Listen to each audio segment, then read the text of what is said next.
Hey guys, welcome back to Legacy and Lattes. I am Portia Wood, your favorite generational wealth planning attorney. And I am Charlene Berry. Welcome back, everyone. We are so excited to have our podcast today. Last week, we had some really in depth talk about maternal health and even mental health, and we want to kind of continue that conversation today. We do have a special guest that will be joining us.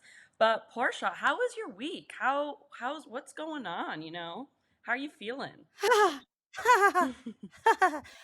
My week has been crazy, actually, since the last time we talked.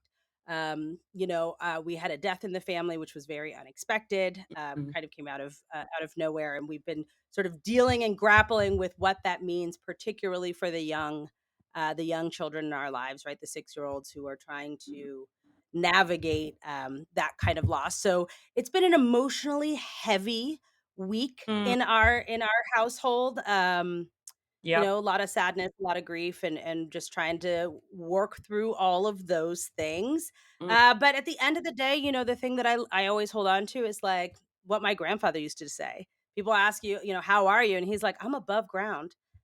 It's a great day to try again, right? Like whatever I need to do, I can still do it because I'm above ground. So I just kind of hold on to that, and so I'm great. Best day ever. Every How are you? every day is the best. Every day. Every It's day. so interesting Hey. because I feel like this last week, I don't know if Mercury's in retrograde. I don't know what is going on, but it has been right what you're saying, one of those weeks, right? Like some energy is off, and maybe it's my energy, the world's energy, which it feels really heavy. And I've talked to a lot of my friends, a lot of my peers that are also feeling heavy.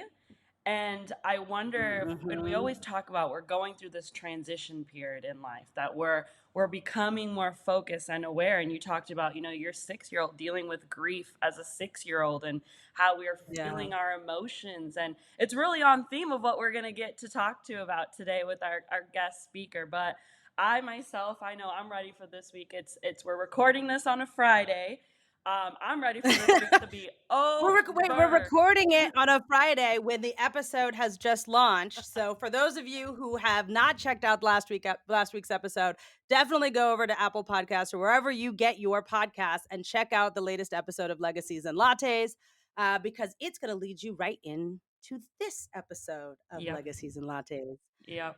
So So one of the things. Oh, sorry. Go no, ahead. I Yeah, was like, I'm just I talking. was finished.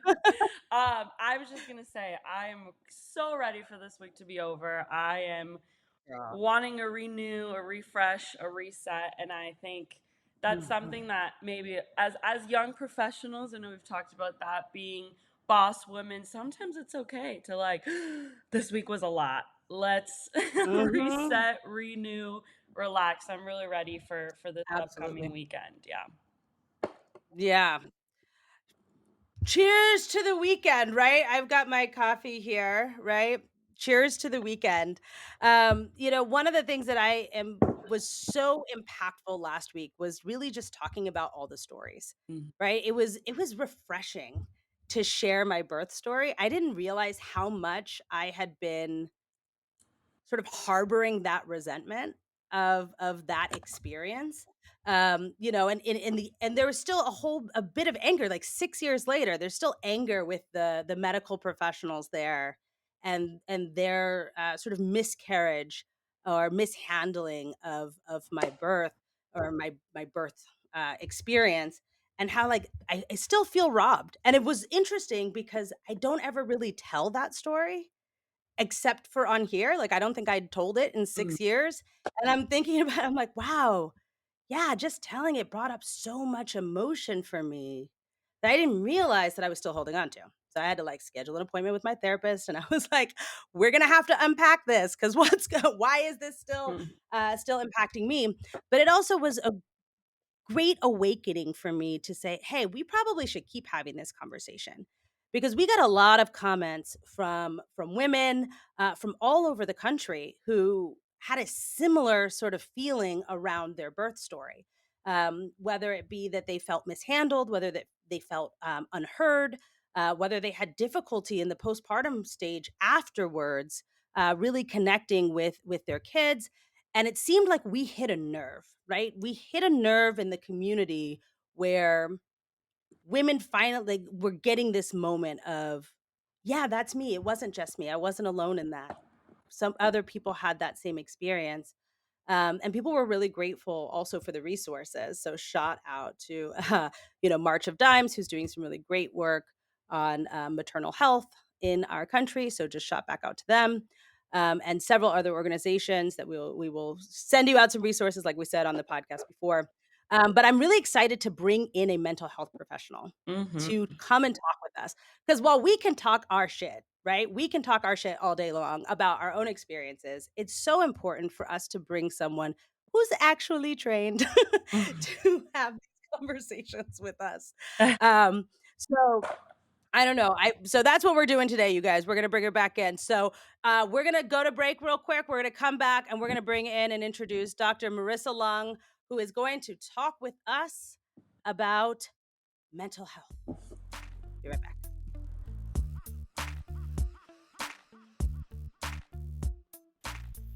Hello, welcome back, everyone. After our quick break, we do want to jump right back in. We have a special guest with us today. We have Dr. Marissa Long. She is the owner and director of ARC Counseling and Wellness here in California. She is a licensed clinical health psychologist specializing in reproductive mental health, chronic illness, and grief. Welcome with us today, Wow. Dr. Marissa Long. Thank you for being Thank you. Thank here. you. Good to be here. Glad to hop in. Yes. Man, can you just those credentials? Reproductive mental health, chronic illness, and grief. If that ain't a word, right? Because that is exactly what we are talking about here, Mm-hmm. here, and Yeah, have it's been all together, talking right? about. What'd you say? It's all together, It's all right? They together. all lead It's into all And each other. together. and Hmm. yep. But Dr. Lung, we were hearing from women, and maybe you hear this in your practice too.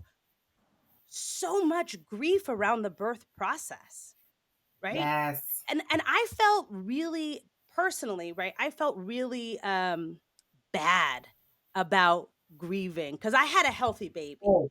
So it's like I Hmm. have this Hmm. healthy baby. How dare I be so angry about the birth process because Hmm. my baby is healthy and some people don't have healthy babies. And so like I should Right. count my blessings. But then we started Mm. talking about it on the session last week and I realized no, I'm angry about my birth Yeah. experience. And Yeah. I'm not necessarily going to get another one. And so, do you see that a lot in your practice? All the time. Mm. And if you think about it, like so many other things, especially in American culture, American society, we're kind of told that we should feel and think a particular way. And so when something happens that is off of the track that we've, thought that we were going to follow, we still think that we should feel and think this other way. But the ways that you feel when something goes way off plan, when someone is harmed, when a process is taken from you or put upon you, it makes perfect sense to feel differently. It makes perfect sense to grieve, to be angry, to be sad, to be confused, to be traumatized. Mm-hmm. Yeah. Traumatized. That's an interesting word. I never thought about it as being traumatized. Yeah. But as soon as you said that, it's like it sent chills up my spine. I was like, Mm. "Huh, is that Yeah. what I have been feeling? Was Mm. traumatized by this experience?" Because one of the things that came up, and I know you weren't on with us last week, but I had this whole birth plan. I spent 3 days being induced in a hospital, very specific, without medication, right? Very much wanted to do this naturally. They do the pitocin because you're in a hospital setting. That's part of the requirements. But um, you know, my doctor finally convinced me. They said, "You're not progressing. You're not progressing Mm. fast enough. So we need to up the pitocin. And so let's give you some medication. Let's let you rest so that in the morning you can push." Right? Mm-hmm. So I finally concede and I say, "Fine." I knew as soon as they put it in though, I knew I was like, I've set myself up for a C-section. Mm-hmm. And in the middle of the night, the nurse came in, noticed that my son's heart rate had dipped, didn't call my doctor, didn't wake us up, turned the pitocin off entirely. So by the time I woke up in the morning, I was no longer in active labor. My water Wow. had been broken for too long, the risk of infection too high, and I was wheeled into an emergency surgery about 30 minutes later. And Wow. so when I think back to that experience, I'm angry. I'm angry about Yeah. and then I'm Mhm. conflicted because I have a healthy baby. How dare I Mhm. be angry, you know? Oof. Ooh, Yeah. ooh. Yeah. Shar, you It's were so talking. disrespectful even, it's Yeah. just if you think about it, it's disrespectful of the validity of the feelings that you had related to that experience that you can't be angry or sad about Mhm. it, right? But that's the level of disrespect I think we're taught societally to have when our feelings don't necessarily align with the way that society thinks they should be. Mm, Mm. mm, But Mm. that makes so much sense that you would feel that. And yeah, I mean, when birth becomes a medical emergency, Mhm. because birth is not a medical emergency. Right. Birth didn't even used to be medical, right? Right. When it becomes a medical emergency, it can absolutely be traumatic. And Mm. unfortunately, because we don't have these conversations in society, we don't even think about that impact. And like you said, years later, we often realize, right? Mhm. And for many people, they just keep doing it again and again and again. And it just kind of adds. And they don't realize until maybe the third kid sometimes that, wow, this is a Mm. big deal. I'm impacted by this. I'm impacted, yeah. Shar, you were Mhm. talking about your best friend who just had a baby who also ended up having an emergency C-section, right? mhm. That was that experience, yeah. Mhm. So, I haven't got the chance to actually go and see her and talk to her about that experience. I'm not a Oh, mother, but wow. I also do can't just listening and hearing these conversations, and I can't even fathom. I can't even imagine. I know she's kind of one that rolls with the punches. But like you're saying, it's a traumatic experience. I know myself, it's about control at the end of the day. I am Mm. very type A personality. I'm very these when you're putting plans into place and something goes off kilter, like we have to accept all of the feelings and emotions that come after it, right? And I think that in Yeah. any situation, birthing, especially, I can't imagine the day that where I become a mother and I lose my mind if it doesn't go the way that I think and plan and having these conversations and stating to each other like what Dr. Marissa was saying, like it is okay to be upset. It is okay to be angry when you're planning something that who knows what could happen, right? Like you're giving Yeah. birth, you're bringing beautiful life into this world, but what about you? Like who takes care of your emotions and your Mm. mental at Mhm. the end of the day, right? But yeah, I have to do better and check in with her. Life gets so busy sometimes, and I know Portia, you mentioned in our last podcast, just asking like, how can I help? After the fact, Yeah. right? Yeah. You've brought this beautiful baby home, but who's checking in on the mom? Who's checking in Yeah. on them to say if Mhm. they're okay, right? Yeah. Right. Dr. Yeah. Long, when you're dealing with your patients, and obviously not asking you about your specific patients, but when we're looking at reproductive mental health, what are some of the things that you're seeing? What are some of the challenges that women are facing? And what are some of the advice that you might have for our listeners who may be going through some of the same things? Yeah. Good question. A lot. So I'm gonna try not to overtake things here, but No, please, that's I why think you're here. We want to hear from you. okay. I think one of the first things to kind of hold awareness of, and that we should all be talking about a bit more, is that our mental health journey during our reproductive time doesn't start at birth or after birth, right? It starts Mm, before. And mhm, whatever is happening before, right, either while we are pregnant or even years prior, impacts all the way down the road until after we've given birth. And so I have a lot of clients who I see, in the early 20s or whatnot, who are nowhere near thinking about having a family yet in that way and having children. And I say, hey, when you get there, see a therapist. Like, come back to me, see somebody, Yep. just even if it's every month, so that you can stay on top of what Mm, may come for you. mm. mm. That's really important. It starts I before, relate to that and hard. we don't do that. That is, I That's hear Good, you, very and good. I'm like, interesting. Do that. Yeah. Yeah, yeah.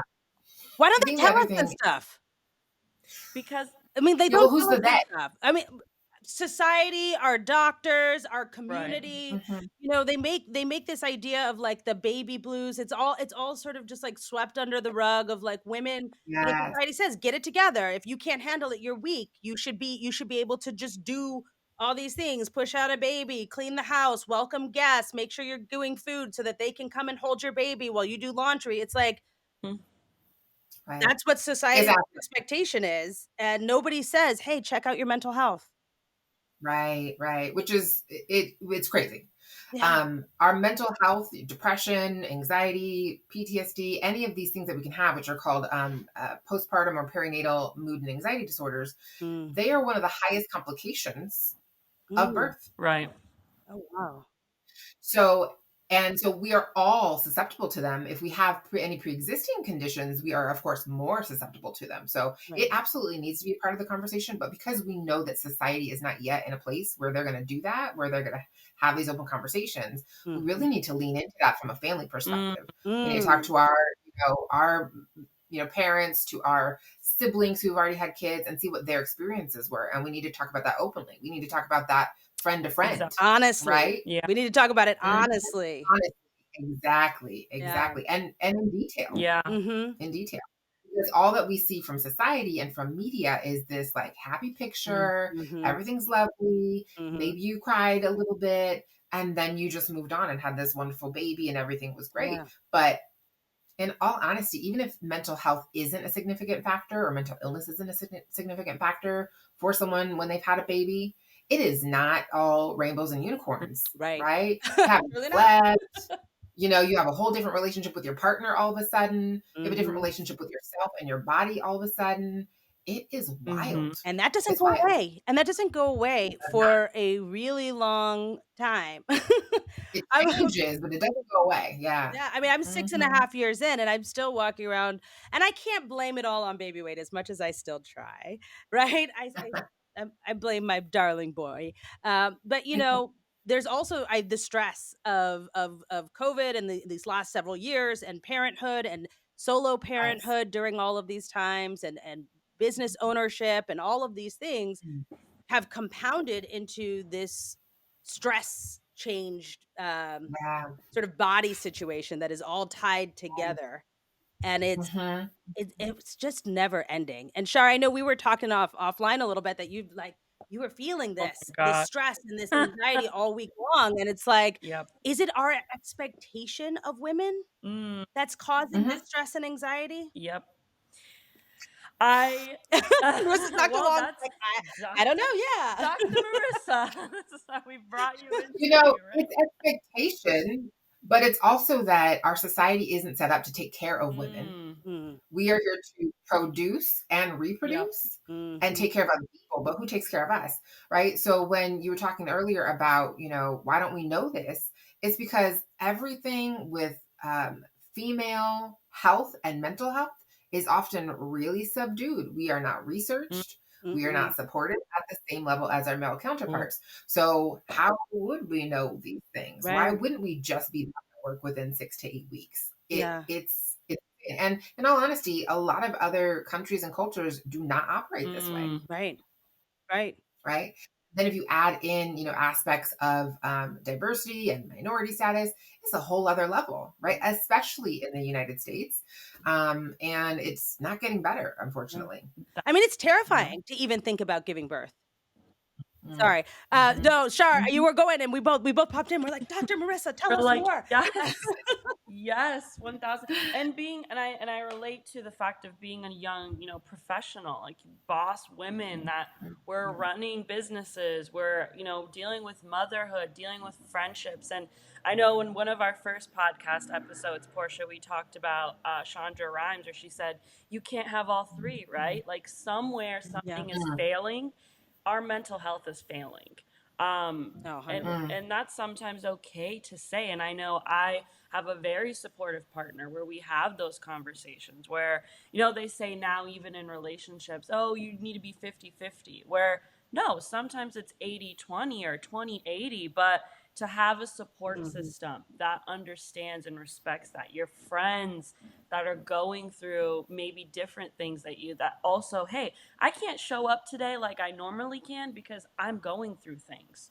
And being Yeah. honest with that. And I know this past week, I know I reached out, Portia and I talk offline about things, and I've had to say that this week. You know, I'm going to be a bridesmaid in a wedding at the end of this month. I have a big move coming up. I'm working, you know, full time and all of these things. And I'm like, I can't show up 100% everywhere, you know, and that's Yeah. okay.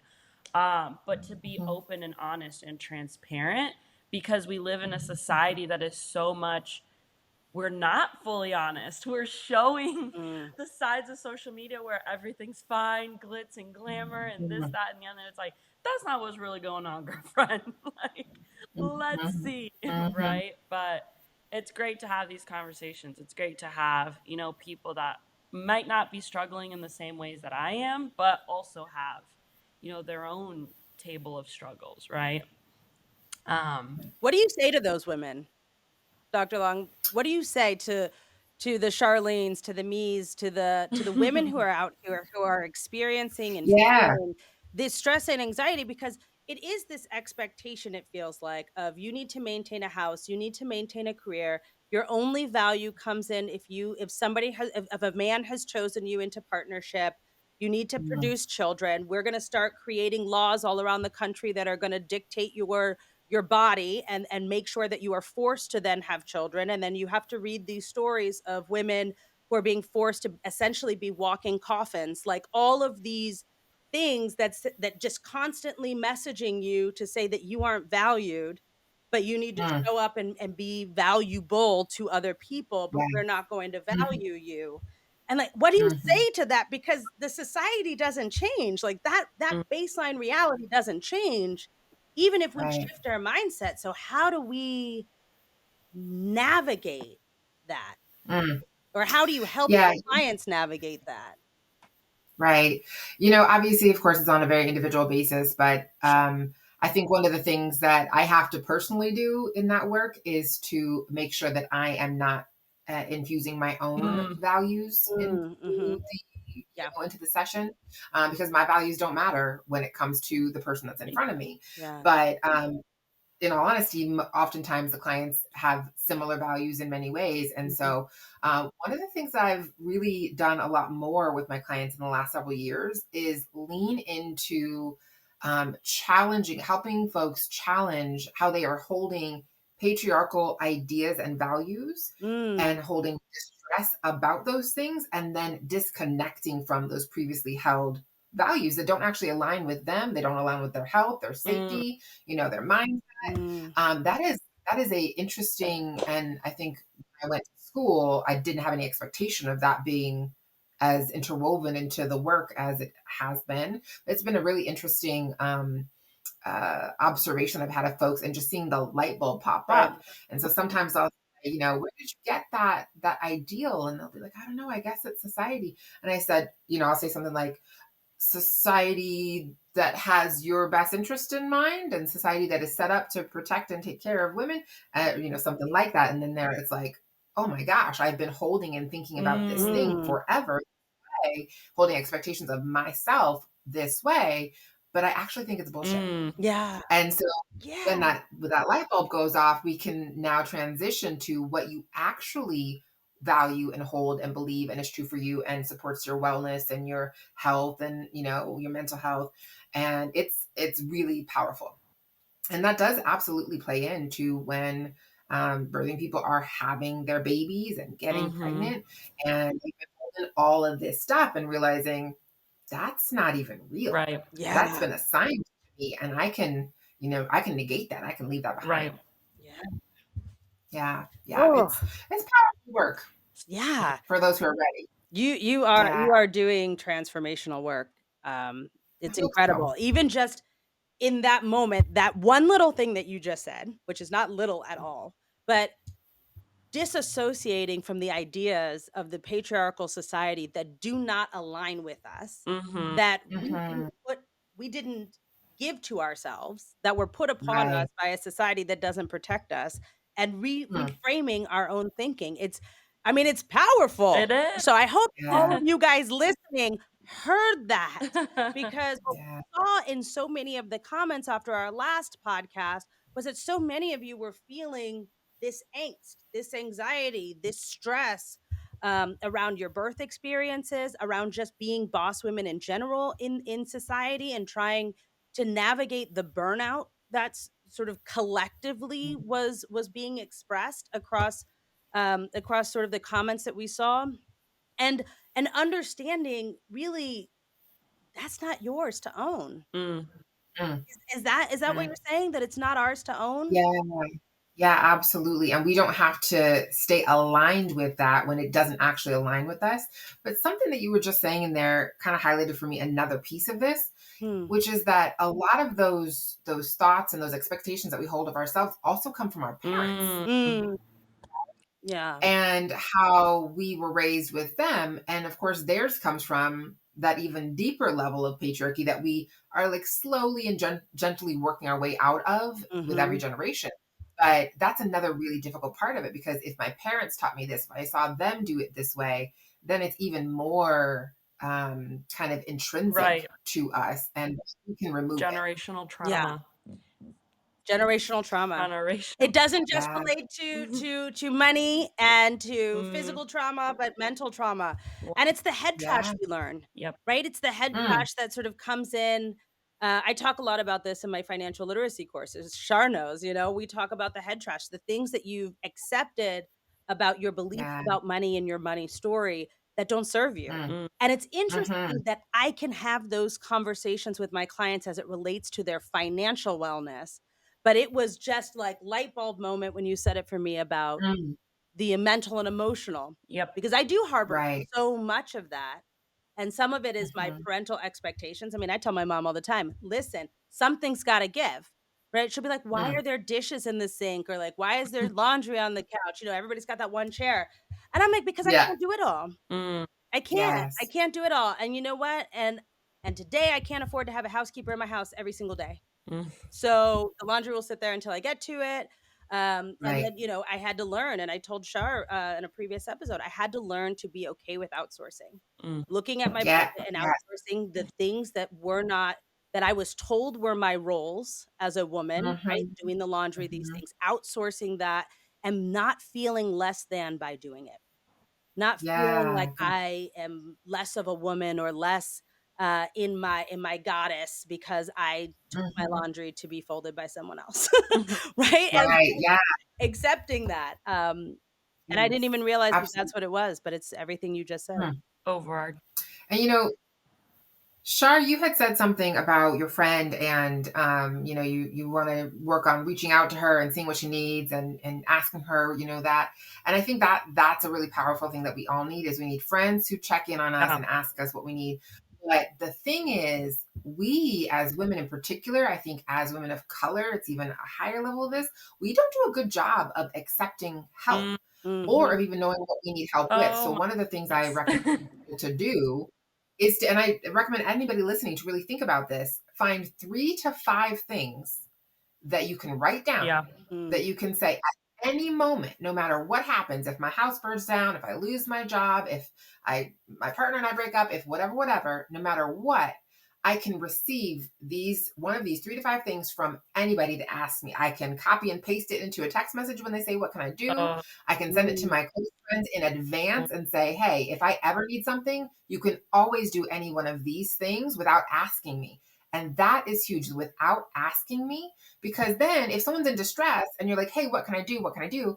I don't know. I'm in distress. Wow. Right. You know, Mhm. Right. you give that to people that really know and love you in advance, then they can just do it. You just send me a meal, and you didn't ask me. It's just at my door, and I'm going to eat it at some I point, love right? Yeah. that. Or I you can love bring me a that. coffee, whatever 1000%. those things.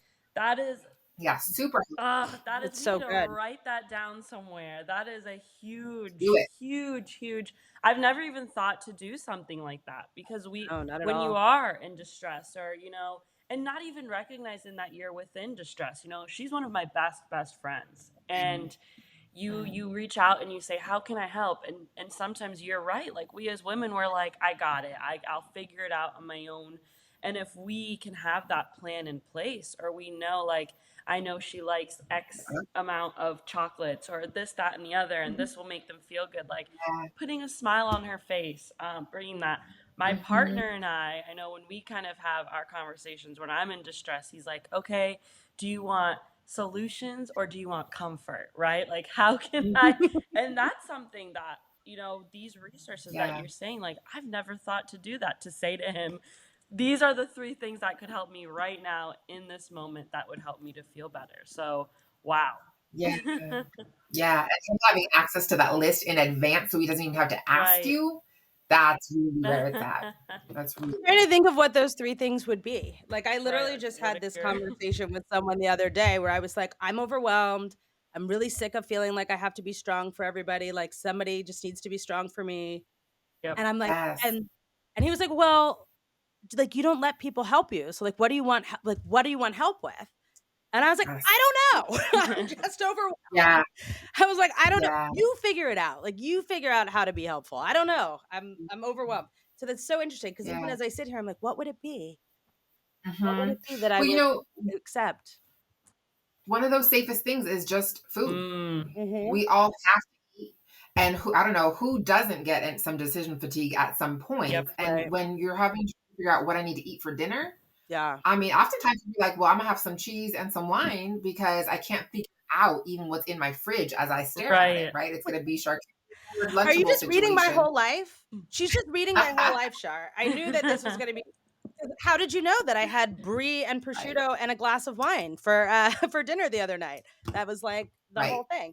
I was like, my son got this whole Mhm. course meal because you gotta have vegetables and fruit and the whole thing. He got, all this stuff. Yeah, And I was like, "I don't wanna eat this. Like, I can't even eat this. I don't know what I want. I'm just gonna right, eat this cheese." right.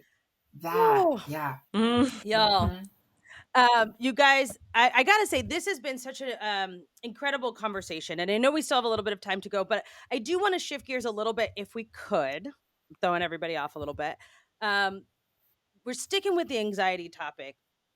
I want to add in. I feel like over the last week, and I don't know if you've been feeling this too, Shar, but with the news and everything that's going on, the usual tools that I have used to like calm myself down aren't working Mm. because the anxiety about the what ifs, um, because I always am like, well, the what if this happens? What if that happens? Seem to be coming true, Right. right? We're Mm, currently in the news, at least, it's being shown what looks like something that could kick off to a civil war, and we are seeing very clearly with actual armed forces on either side, federal and state powers actually in conflict. Like mm, not, not in negotiation rooms, but like actual armed forces in a standoff.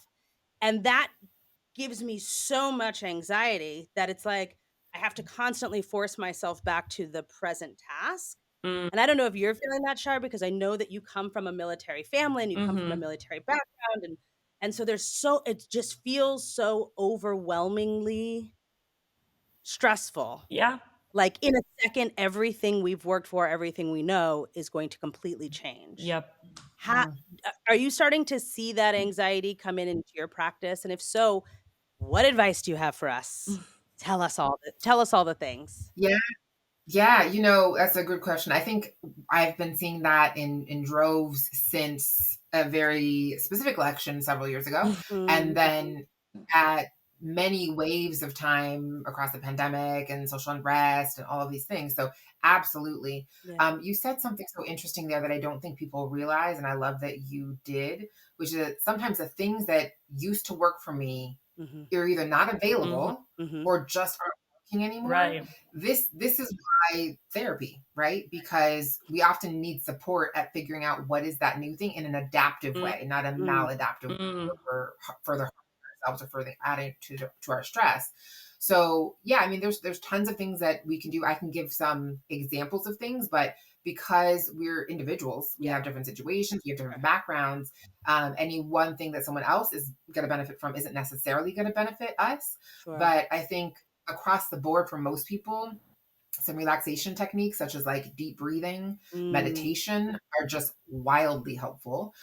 Finding some way to kind of turn off or turn down, what's happening in our mind using those techniques is just really, really Yeah. great. There's all sorts of different relaxation techniques. There's all sorts of different mindfulness techniques, but those are typically, good just in general for our bodies. So good for most people. But on an individual basis, beyond that, I think it's good to recognize that I might not be able to shop for 2 hours and feel good anymore. I may not be able to, journal and have that impact anymore. We might move from journaling to voice Yep. journaling, because the journaling writing down doesn't let me express the intensity of my feelings as much as when I'm, speaking it into, a voice app or Right. something. So, it's change and we got to kind of stay up with it. But getting professional support and help with that is always a good idea when we can. This has been oh my god. amazing. I'm like, let me. Sure, she just said something that, like, just blew my mind again, and I'm telling you that she's Mhm. just reading my life. I hate journaling. I always buy journals because I want to journal because I realize that it should be therapeutic, but I hate journaling. And I'll start to write it Yeah. and it's like, this is not how I want to express myself. I have never Mhm. thought to just voice memo because I love to talk. Yeah. I love to talk about all kinds of stuff. And I've never thought about that as being a way to substitute for journaling. Mm. So instead I like Yeah. make TikTok videos and like random stuff, right? But it's like that could be a way to release some of Yeah. the stress and anxiety and to take it from your mind and to put it into some other format Mm. that you don't Yeah. necessarily have to listen to ever again, right? Mhm. But just Mhm. a way to get it from your mind. Mhm. That is a word because people used to tell me all the time. Yeah. My therapist gives me tasks to like write stuff down and like write down your feeling, and I'm like, I don't want to do it. Eh. Like, and I'm Right. so Not gonna do it. resistant, and I feel so bad because I'm like, I'm paying you, but I should do this, and then I'm like, I don't want to. But now Yeah. that whole other thought process of, oh, just voice it. And it's and Voice it's it. so interesting because I even like the voicing or the journaling, I can't communicate my like I have come to realize that I'm needing to figure out how to communicate what I'm feeling. That's what I'm kind of going through Mm, Mm. right now, where Mhm. I get frustrated trying to journal because I'm like, this isn't my voice isn't coming across as how I yeah. want it to Mm. be. I'm not and Yeah. sometimes maybe my voice sounds a little too angry or blunt or but figuring out my communication Mm, and trying to make my words and how I feel impactful. And it doesn't even have to be for anyone else, but within myself, it's like, why am I feeling this way? What is making me feel this way? And how can I understand myself of why I'm feeling that way? Mm. Because Mhm. I'm on Mhm. that Portia when you were like, it are the things and tools that you have used to use in the past no longer serving you right now. Because again, I'm yeah. going through this transition period where I'm like, 2, 4, 3 years ago, I could go out with my girlfriends. I could have a night on the town. We talk, we Mhm, vent. We're like, but that's not me anymore. I tried that. I'm like, mhm, that's not really what's serving my purpose, serving what I'm needing to fix. So mm. so like I'm being fully transparent. Like I've now scheduled my first therapy session again next week. So I'm like, Oh, yeah, let me talk yay! because That's it's about awesome. going through those transition periods and figuring out what other resources. So having you on the call on this conversation today, Dr. Marissa, like amazing. Like you have Yeah. hit the nail on the head with exactly how we're feeling, the resources that we need, and it's times are changing, right? So, Times are changing. Yeah. Times are changing, and, Good. Shar, you said something really important. It's like, again, I used to be able to be recharged by the people around me, the energy, mm, Mm. right? Being in community, and our lives have changed so much in terms of whether or not that's even available, so some days I would take a spa day and be like, "I'm just gonna go work from the Korean spa," and be there, and even that now doesn't really serve what it is that I need because the anxiety and those things don't go away. It's just Mm. interesting. So what I realized and what I've started doing is just planning, right? I feel like having a plan makes me feel more secure with everything that's going on. mm, And I Mhm. had to identify that some of my anxiety was from worrying about how the people that I love were going to be safe. So Mm. it wasn't even necessarily just about me, but like, if this does really turn into a problem, how do I make sure that the people that I love are safe? Right. Yeah. And there's little people, and we're all in these different places. And, my parents are older. What are some things that I can do right now to make me feel safe? So I just like made a list and I was like, okay, communication. I need to make sure that if something happens, I'm able to communicate with my family. Mm. So I was like, we're all going to get this one long range walkie talkie and we're going to check in on channel 3 at 2 o'clock every day to just, if something happens, like that's the protocol. Right. And that was important for me. And I realized that helped to give me some peace and clarity. Um, but for me, because my sister said that it gave her more stress and anxiety. Uh, So, she was like, "I am actively trying not to pay attention to all the things that are happening in the world because it stresses me out, so this conversation is too much for me." So balancing those things between, like, what I needed and what she needed, um, has been a unique challenge, but we do have a family brunch scheduled. Very excited about that. We put together a whole list, so I'm very excited about that, all the things. But as mhm. we come towards the end of our show, Dr. Long, what do you want to share with the audience? If you could just impart our listeners with anything that you wanted to share, right? We would be eternally grateful for your advice. Okay. Yeah, I could be here all day for that, but Girl, we will give you all a the little day for snippet. that. Right. Just maybe to recap some of the key things that we talked about today. One is the way that you're feeling is valid, and discounting it isn't going to help anybody. And so doing an internal check of, is the way that I'm feeling, is the thing that I'm thinking about myself and how I'm feeling, is it aligned with like my reality and my truth and my wellness, or is it from something else or someone else that I don't necessarily align with? I think having that personal check-in is really good. I think, as you said, looking at our coping mechanisms and, determining if I need some new ones, finding a professional or support to help, identify that, being willing to move from, meditating in Om to meditating with extremely loud music and dancing on the floor, which is mine. Love that. Great. Just change things up a little bit. That's perfectly okay. There's nothing wrong with that. And, I think this last bit that you both were kind of saying, if something in that has changed for you, which often for many of us has been moving from that community based, the pandemic kind of threw all of that out the window. Yeah. If that has changed, then really finding that new way to connect with yourself Mm, while still connecting with other people, I think is really important. yeah. And I cannot express enough that I think everyone in general can benefit from having a, therapeutic Mm, support in their life. 1000%. If you haven't done it, Absolutely. do it. If you've done it before, do it again. Do it Exactly. again. Yeah. Life is And good therapists are hard to come by. So when people are looking for a therapist, sorry, Shar, but Mm, what are the things that our audience should be looking for in a good therapist? Is there, because there's lots Oof. of different types, right? So, Yeah. Yeah. what kinds of questions should people be asking? let me write these Good down for question. my Yes. Yes. session Like on let me You sit know, down. what I like to correct when people say that a lot. They go, good therapists are hard to come by, because we're really not. Mm, It's just that because of the way our healthcare system is set up, we don't have the Mm, access mm, that we need to therapists. And unfortunately, sometimes the therapists that are, going to be the best fit for us or that are like more skilled are not in our healthcare mm, plans. And that is a bummer. But there are yeah. tons of phenomenal therapists out there. But I think one thing that we don't really have an awareness of, both when looking for a therapist or for a physician for that matter, is we are hiring these people to work for us for Mm, our health. So we can interview them. yeah. yeah. And that's fantastic, right? You can, and what that's called is a consultation.